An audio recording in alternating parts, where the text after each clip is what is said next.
Good morning and welcome back to our Facebook Live viewership and welcome to this San Antonio Chamber of Commerce City Council Candidate Forum for District 8. We have with us this morning the two candidates in the runoff, Manny Pelaez and Cynthia Brehm. My name is Juan Antonio Flores. I am the chairman of the San Antonio Chamber's Legislative Committee for 2017. In an effort to engage a broader, more diverse audience, the San Antonio Chamber is broadcasting each of these forums live on Facebook. It is important to be clear that the Chamber of Commerce does not endorse specific candidates. The purpose of these forums is to inform the community about the mayoral and city council candidates and their positions on the issues that are of importance to our membership around economic growth in our city. We have over 2,100 members in our chamber. This membership employs over 500,000 people throughout the San Antonio region. We are the 7th largest city in the country, and we are a city on the rise with a great, ambitious future ahead of us. So as we work together as a community with political leadership, it's important to know that we have leadership that supports the vision of our membership for growth. We are about to embark on a 25-minute discussion. We're going to begin with 2-minute introductions by each of the candidates. Prior to walking into the room, the candidates drew lots to see who would go first.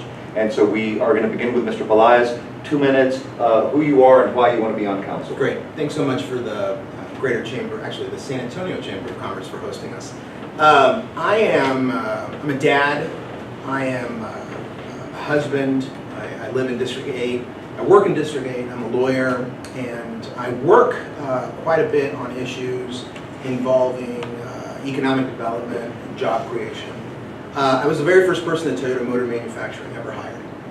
I got to work very closely with this chamber and with the Economic Development Foundation, the Hispanic Chamber, and all the other stakeholders on creating what is arguably one of the largest economic development generation projects in the history of San Antonio.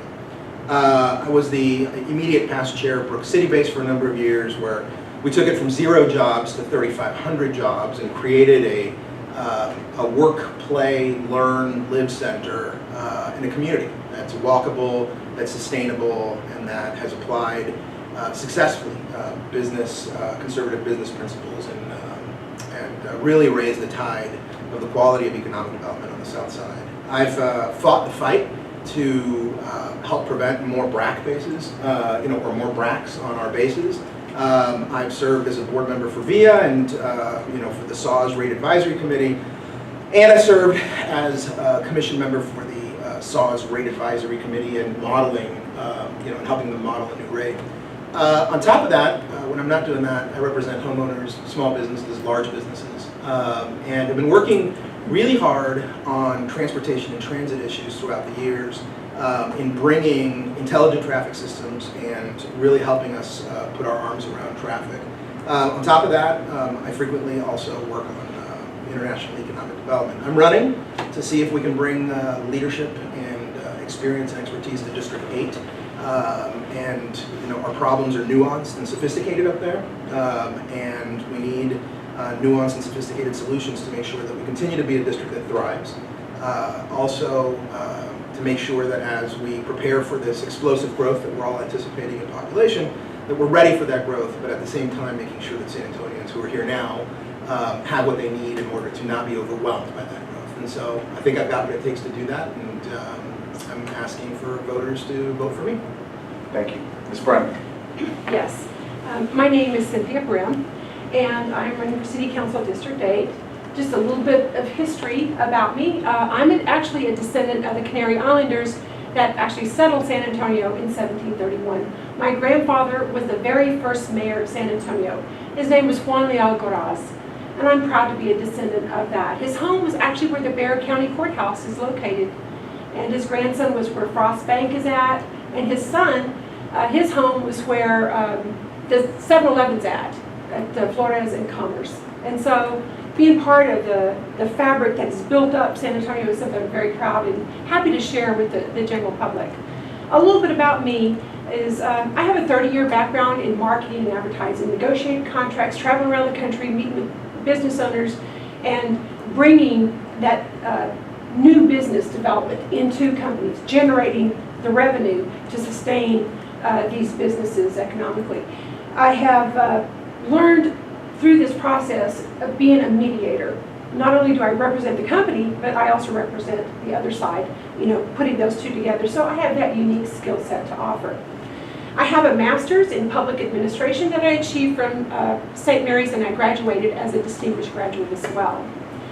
I am a military family member. So I've traveled around the country, I've seen what our federal government's been doing. In fact, I actually helped establish a 501c3 on a federal installation known as the Band of Angels at Fort Hood, which was the precursor to the Soldiers Angels that is here in San Antonio, Texas, located at 410 and Paravital.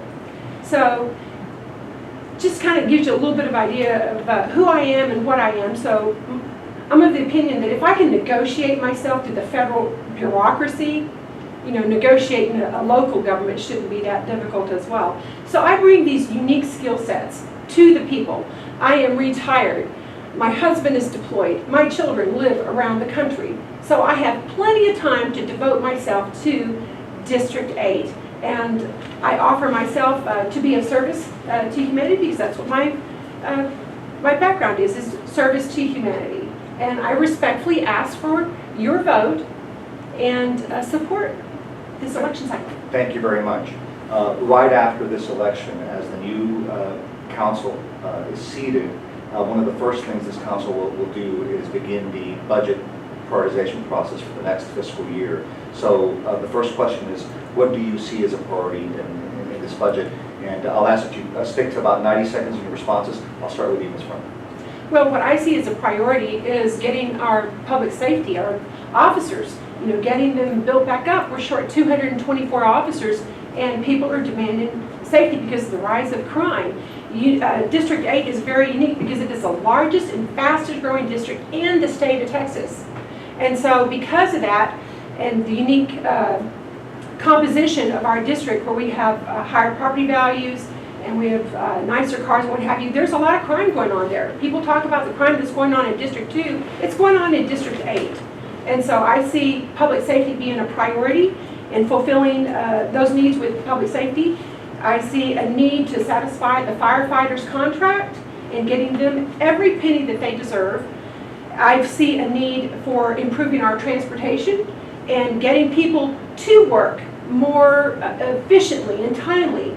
Because when you lose time on the road, you're losing time in economic development, and that's a loss that we don't need. We need to keep focused on getting people moving, and we also need to protect our citizens in District 8.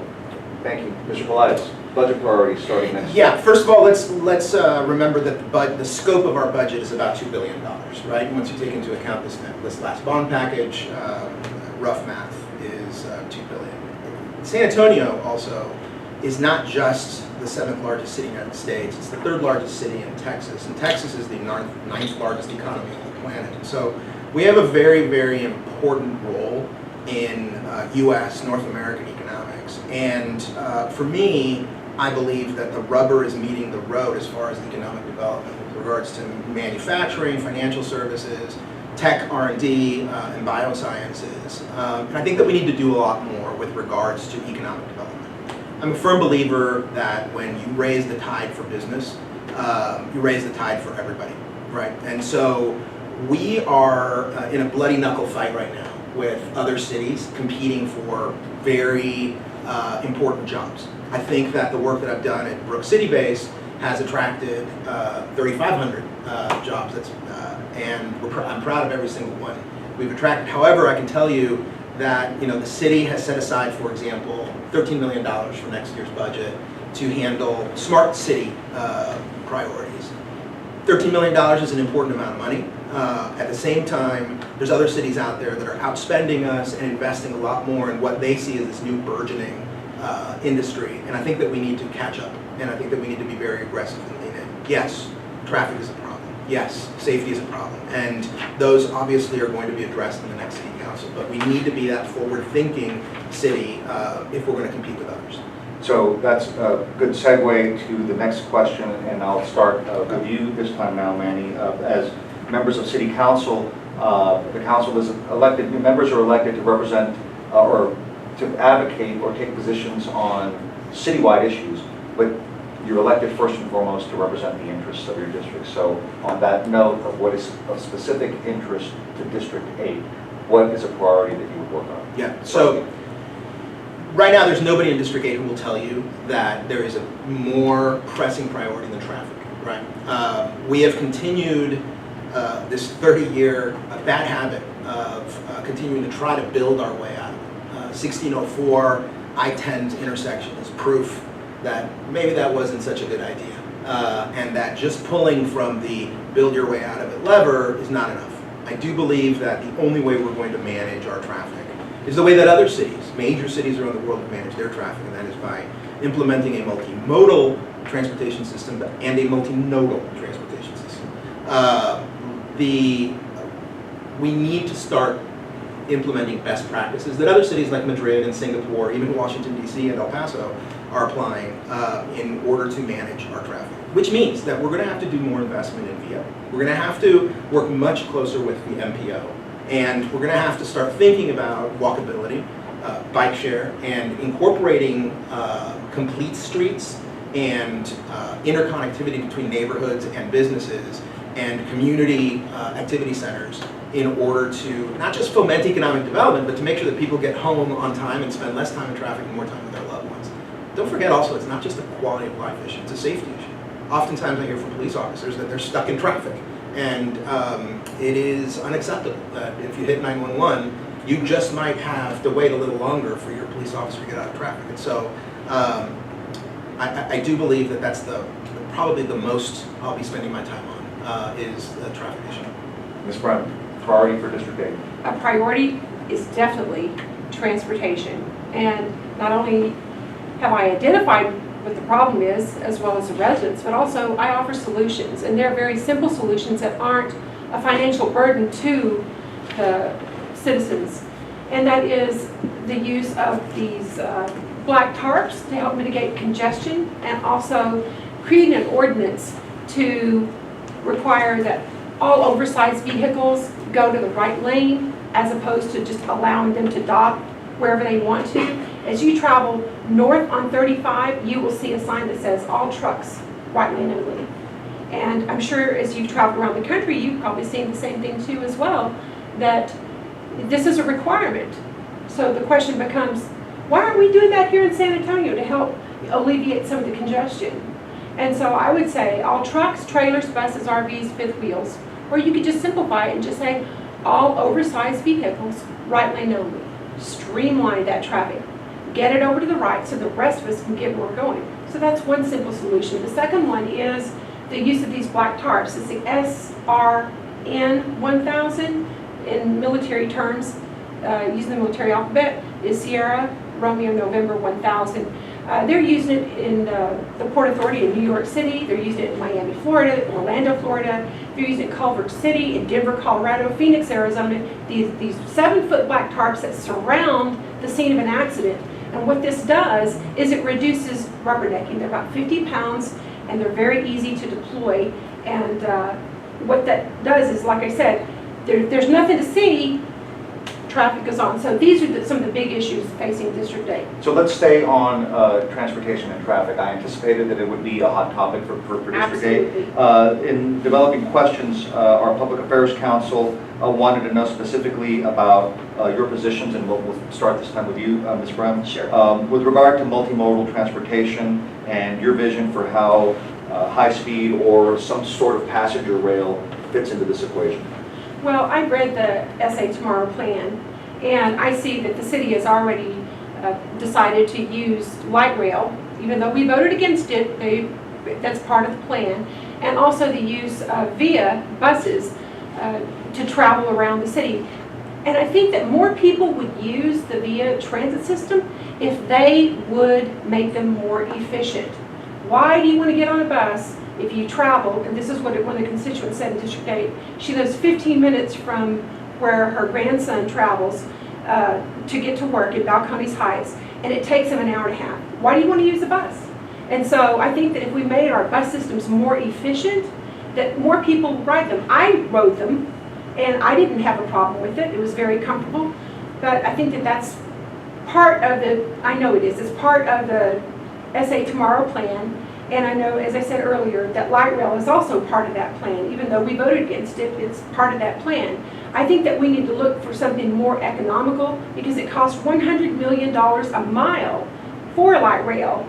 And Ron Buchanan, who's VP of VIA, told me that they plan on just plowing through those areas where they have to interconnect the 13 regional centers. Excuse me. And so I know a lot of people will be upset about that, not to mention all the pipes and the infrastructure that's there now that have been there for hundreds of years. I'm sorry, allergies. So we have to take these things into consideration. I think we need to find something more efficient. And who knows what's on the horizon with the rate of technology and the way that it's growing and moving so fast. Thank you. Mr. Pelaez, multimodal and role for rail. There is no city, major industrialized city, that has figured out how to manage its traffic without having the difficult conversation that it needs to have about whether or not rail is right for management of their traffic. There will be a time in San Antonio where that difficult conversation needs to happen. We are talking about a multimodal system without a major mode. And one of those modalities is rail. My opponent read the SA Tomorrow plan,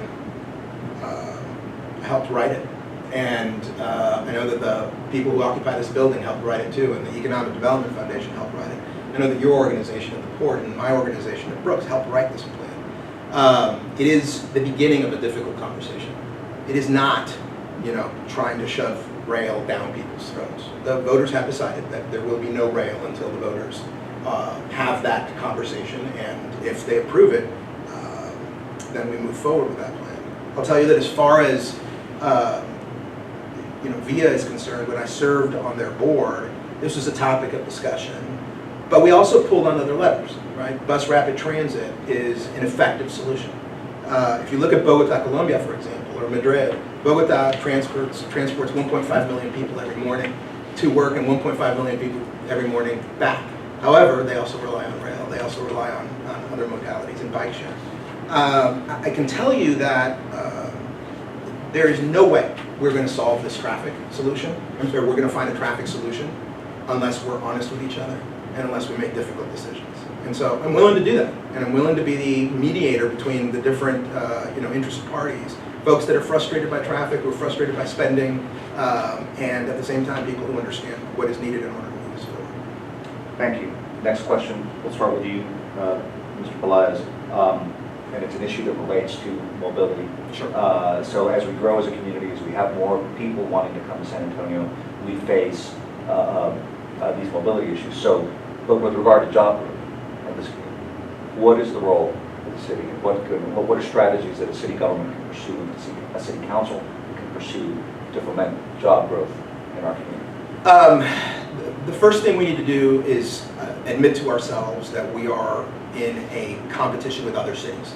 There are other cities out there who invest a lot of money and a lot of effort in making sure to attract the kinds of jobs that we also want. And so the one thing that I think we've done right over the years is begin to understand that our investment, not just in technology and technology centers, is good, but that it produces high-paying jobs. I'll tell you, let's use Brooks for an example.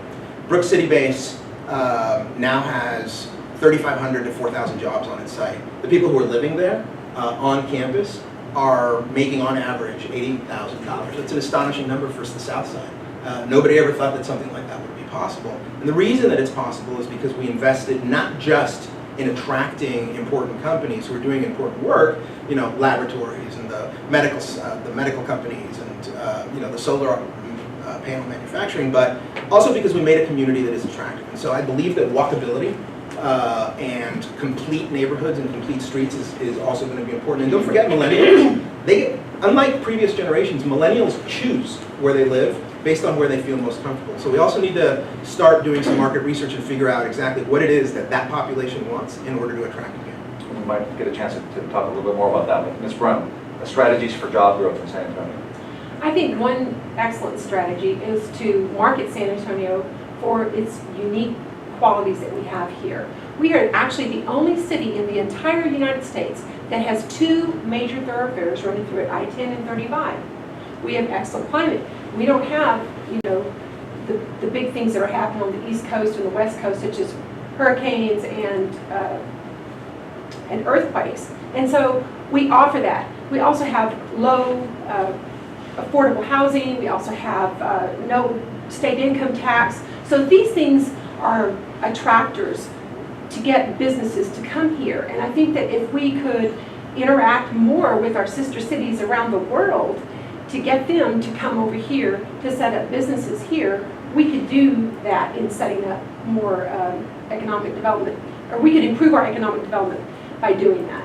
And so I would like to be an ambassador and work with the chamber in attracting that, utilizing my skills in marketing and advertising, and closing those deals and bringing those businesses here to San Antonio. Thank you. I'm going to start the next question with you, Ms. Brehm. And this is a question that's coming from multiple viewers on our Facebook live stream. And it does relate to job and economic growth. At least that has been an integral part of the debate at the state legislature this session. And so the question is, what is your position on the so-called bathroom bill and how it would impact San Antonio? Well, I support the bathroom bill because I'm a mother, I'm a grandmother, and the people that want to use the bathroom, the transgenders, according to Chief McManus, that's only a tiny segment of the population. I have 3 children that are gay, and they have no problem going to their designated birth bathrooms and haven't ever had a problem. So I support the bathroom bill. I've heard horror stories, I'm sure you have too, but people that are trying to abuse and take advantage of that. And so I support it. I know initially everybody thought that North Carolina would suffer repercussions from that, and in actuality, according to Reverend Charles Flowers, who's from there, he says that it has a robust economy and it hasn't impacted them at all. So I don't believe it's going to impact San Antonio at all. Mr. Pelaez, bathroom bill. Yeah, this is an example of why it's important to know what you're talking about. First of all, I'll back up a little bit. I have a feeling that Houston, Austin, and Oklahoma City and Dallas would be shocked to know that they have no 2 major thoroughfares running through them. They do. And number 2, when you do talk to the experts on safety, the police department in particular, they'll tell you that the number of times that they've had to answer a call from a predatory transgender person in their bathrooms is 0. That matters because I believe that government should be solving problems on an evidence-based system, and I believe that this bathroom bill was a solution in search of a problem. Number 1. Number 2, with all due respect to some reverend in North Carolina, the economic development organizations in North Carolina, particularly their chambers of commerce, will tell you that it had significant effects. Number 3, we just talked about millennials in the previous question, and if we're going to be attracting jobs, and if we're going to be telling folks we are a welcoming city, we need to make sure that we don't imperil our ability to attract those jobs. And we know from market research that these bathroom bills are a big turnoff to folks that want to come to cities. And so I wish that the state legislature would invest the same amount of energy in helping us create jobs, solve traffic, figure out water resources for the next 20 years, and invest as much money as they had in addressing a non-existent problem. Thank you both of you for your thorough responses. Police accountability. This is a question from a Facebook viewer. What do we need to do to ensure police accountability? It's going to be our last question before closing remarks. Sure. I'll start with you. I've been endorsed by the San Antonio Police Department. I'm sorry, the San Antonio Police Officers Association. And they tell me their job is hard to do. They're right. And I do not envy the position that these folks are in and having to face difficult people to face, I mean bad guys, and having to leave their homes every day not certain that they might come home that night because police officers get killed. And so I believe that we need to support them in every way possible. Yes, there is the occasional knucklehead that does something dumb. And sometimes it's not just dumb, but phenomenally dumb. And I believe that those officers that break the law and those officers that break department policies need to be brought to account for those mistakes. And I do think that Chief McManus and the San Antonio Police Officers Association need to work together to figure out exactly how to do that, because in order for us to have effective policing, we need the trust of the community. And we chip away at that trust sometimes when we see some of these knuckleheads making the wrong choices. That, however, reflects poorly sometimes on our police department, and they don't deserve it. And for the most part, the overwhelming majority of those folks are professionals, and they take their jobs very seriously. And I support them unequivocally. Yes, I also support our police officers just like I support our firefighters.